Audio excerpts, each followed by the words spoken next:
Alex Human Kidside Press. I'm here with Grant Dawson, who returns to action at UFC Vegas 53. Grant, how are you? Good, man. Thanks for having me on the show. Of course, man. Of course. Always an honor. Before we talk about your fight, man, some big things have happened. One, you got engaged. How was that? Oh, man, it's awesome. When it's the right one, everything's just great. And I'm super excited about it. There's a lot changing this year. And the least of which is I'm getting married. So that's pretty crazy. That means it's a pretty crazy year. Yeah, for sure. For sure. When's the big day? November 20th. Awesome, man. Well, you're going to have a good November. Yeah, for sure. Also, I mean, the big news is you moved to American Top Team. So, and I apologize if you've already talked about it, man. But I just kind of want to know, like, when did the first thought of moving camps into your pop into your head? Man, I was at Glory for 8 years, and it was 8 years of the same faces and the same training schedule and the same building and the same facility and the same. It kind of burns you out, seeing the same everything every single day. And it's not that they weren't great training partners and great coaches and great friends. It's just the same thing every single day can burn you out. And I was hoping vacations would get rid of that. I was hoping a little time off would get rid of that. And it never did. And then after going to a draw in my last fight, it was kind of the eye opener that I really needed to make these changes now, not later. And I did. We checked out ATT. We loved it. And me, my fiance, and my best friend all moved up here. And we're ATT. We're a part of the ATT Army now. Awesome. What was the hardest part of your decision to move? My head coach back in Glory was James Krause, and he was also one of my best friends. Somebody that I really, really look up to still, somebody that I was able to really confide in and know always had my back.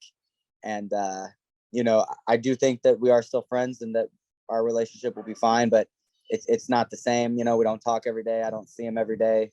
I think not seeing him every day is one of the hardest things. And then not having him in my corner because he's a very, very good cornerman and a very, very good coach. That'll be one of the hardest things. And then just not seeing my friends that I've made over 8 years, it's rough, but the hardest decisions in life are often the best ones. Sure.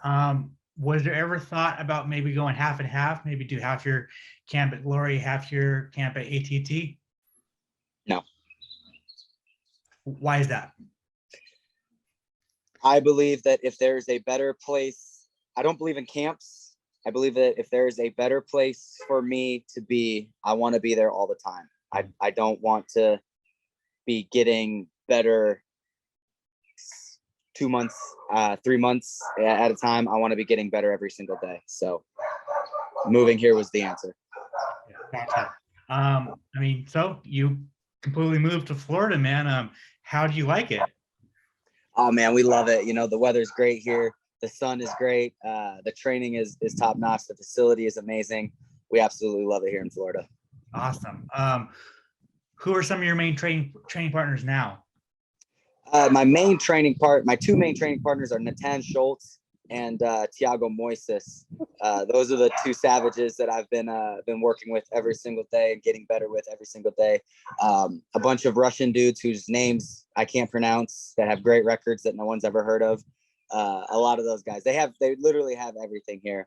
My two coaches, Mike Brown and Tiago Alves, they've been running my camp. They've been sending me my film, pretty much controlling everything that I do in this camp. And that's the way I like it. I'm a soldier. You tell me what to do, I'm going to do it. No questions asked. I trust these guys. I know they know what they're talking about because they've been in multiple title fights themselves and coached multiple title contenders. So these are the types of people that I want to be around. These are the types of people I'm surrounding myself with. And these are the types of people that are going to get me to that belt. Gotcha, man. So I wanted to touch on your fight with Ricky Glenn a little bit. I know that you are your toughest critic. You've always been your toughest critic. What'd you learn from that fight? You know, I've always been. I'm a cardio guy. I'm a good conditioning guy. It wasn't a and don't get me wrong, I was very tired in that fight. But it wasn't my muscles are tired and my lungs are tired because I'm used to that. It was a mental thing, just not being happy where I was at, knowing that I needed to make a change, but not wanting to face that. It caught up to me in a fight, and luckily I am good enough of a fighter to have the worst performance of my career and still not lose. I ate a draw. It sucks. It's rough. But it definitely put a stamp on what I have to do if I want to become a world champion. And I'm really glad that it happened. And I'm really glad where I'm at. You know, it was a lesson I needed to learn. Lesson learned. We're moving on. What were the emotions like after that fight? Because you went from finally getting a top 15 opponent to now, to then fighting Ricky Glenn, and then you get a draw on your record. Like, what were the emotions like that night? You know, man, I've always known losses are going to happen. I've always known, you know, I'm going to lose a decision I thought I won. I'm going to win a decision I thought I lost. I'm going to get lucky with some comebacks. It's going to happen. Never in my wildest dream did I ever imagine I'm going to have a draw. So it was really weird. It was, as soon as they started reading the scorecards, I was like, sweet, I got it. Like, we won, we're going home.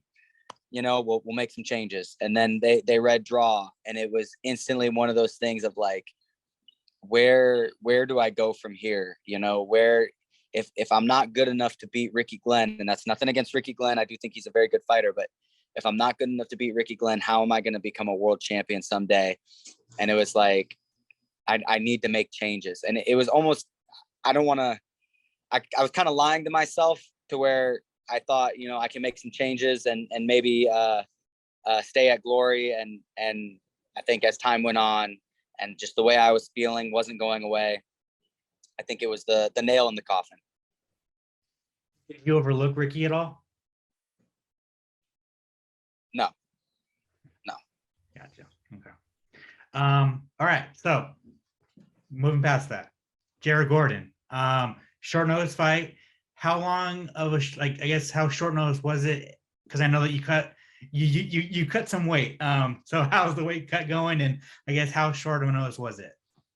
I had about 5 weeks, but the nice thing was, you know, when you move to a new gym, the first thing that you want to prove is how good you are and how hard of a worker you are. So I really feel like I've been in camp for 2 months because I'm showing up. Excuse me. I've been showing up every day. I've been sparring the sparring rounds. Like, I may not have been preparing for Jared Gordon for 2 months, but I have been preparing for a fight for 2 months. So I don't think the short notice is going to hurt me. Honestly, I think it's helping me because, you know, I've got a week and a half left of hard training left. And then it's showtime, it's game time. And it kind of just went by like that. It just flew by, and I'm kind of excited about it. The weight is good. It's not going to be easy. It's not going to come off easy like it always does, but we're going to get it done. I will make weight, and I will get my hand raised on April 30th. How do you like this matchup? You know, man, I really like this matchup. I think Jared's a very, very tough competitor. I think he's one of the most well-rounded guys that I've fought. I think he's good everywhere. I like him a lot.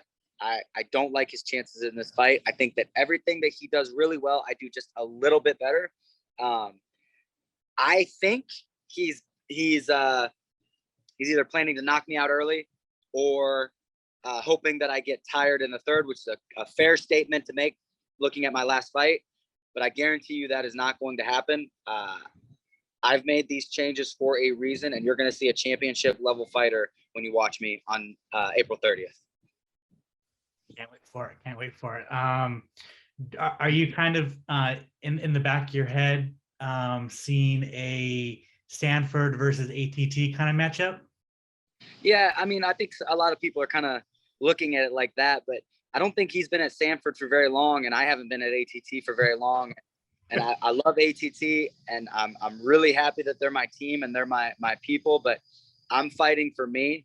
You know, I'm not here. I'm here to make everybody around me money, but at the end of the day, I'm here to be a world champion for me, not for anybody else. So I don't really care if it's ATT versus Sanford. I don't care if it's ATT versus AKA. It's ATT versus the world. I don't really care. It's me versus everybody in my way to that belt. When it's all said and done on April 30th, how are you getting your hand raised? You know, I'm not, I'm not overlooking a finish, but I do think this is going to be a 3-round fight. I think that this is going to be a grinding, grueling matchup where I have to dig deep and really make smart decisions in the fight to keep good positions and to keep in dominant position. I do think I will win every minute of every round. I think it'll be a 30-27, 30-26, maybe. I think I'm going to win every round, but it's not going to be easy. You think a win over Jared gets you into those rankings? I do. I think it at least sets me up for a fight in the rankings. Whether or not they rank me right after, I think that'll determine on my performance.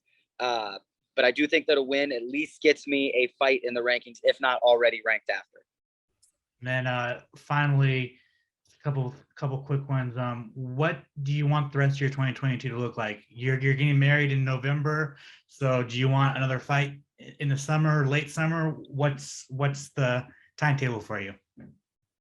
If I could make weight, and they'd let me, I'd fight every month. So I'm gonna really push to have one more fight before I get married, and then whatever comes after, I don't really care.